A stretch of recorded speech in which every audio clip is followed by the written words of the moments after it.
everybody, today I'm going to be doing my May wrap-up video. You know, I think I promised you guys, or at least I told you guys I would finish Dragonfly and Amber this month. Well, it didn't happen. But guys, I am almost done with it. Like, I'm more than halfway done with it, and I'm going to be finishing it in 2 weeks, because if I don't finish it in 2 weeks, that'll be extremely awkward because I'll be in Scotland in 2 weeks.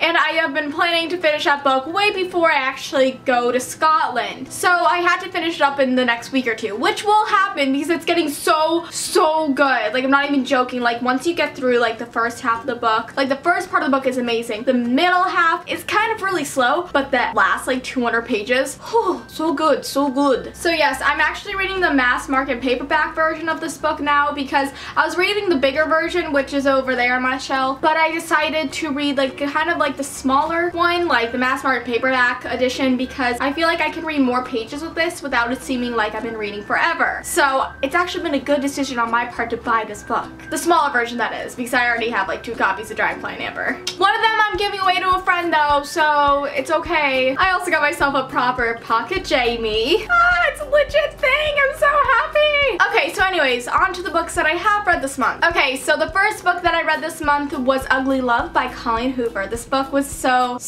good. This is a new adult novel, but with a twist on it, because it's not like every other new adult novel out there. It has such a deeper storyline and meaning to it than you originally think when you start this book, and then it turns out to be an amazing book that makes you cry buckets of tears. I loved it so much. Ah! And now it's actually optioned for a movie. They actually have a Kickstarter up right now to make this a movie, so I'll be linking that Kickstarter down below because I'm totally wanting this to become a movie, and I'm gonna donate some money for it to become a movie because it would be epic. Such a great book. I highly recommend this for all you new adult readers out there because it's not really for the younger crowd, but for the new adult to adult crowd, definitely an amazing book. I gave it a 5 out of 5 stars. The next book I read this month was Faking It by Cora Comrack. I read the first book in the series, which is Losing It, and I enjoyed this book, but I did not love it as much as I enjoyed Losing It because it is a decent book, but it did not live up to the expectations I was expecting for it after reading Losing It. Losing It was an excellent novel. I loved it so much, and it was very entertaining. This book was entertaining to an extent, but then again, it was kind of like I couldn't really relate to these characters. One of the characters was seen in the last book, which was Losing It, but I still couldn't fully relate to these characters as much as I did with the last characters,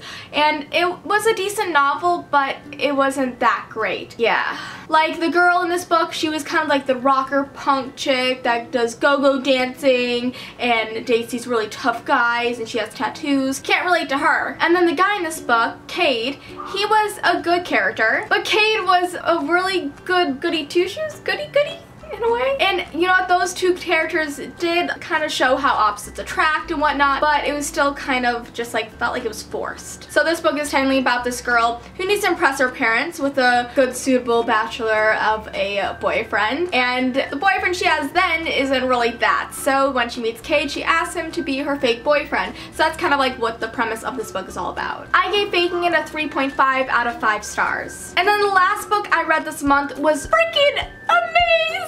I'm still freaking out about how great it was and how much I enjoyed it. It was The Return by Jennifer L. Armentrout. I've never been disappointed by one of her books. Never. I've always given a 5 out of 5 stars. It's always been an enjoyable read. And a very good read with great writing, relatable characters, fun characters. You laugh in these books. You cry. You curl up in a corner and just rock back and forth. It's happened, guys. It's happened. This book is a sequel series to the Covenant series by Jennifer L. Armentrout. It's a mythology series that bases around a character named Alex. She is a half and blah blah. I'll be linking the summaries for the books down below just in case you want to know more about that. But this book is not about Alex, it's about Seth. He was one of the main characters in the last series, the Covenant series, and it shows about his life after the events that happened there. And he is also sent to protect this girl named Josie in this book, and Josie is a demigod, but she does not know that when the book first starts off. But Seth is sent to help her because of the events that happened in the Covenant series kind of come back into play in this series,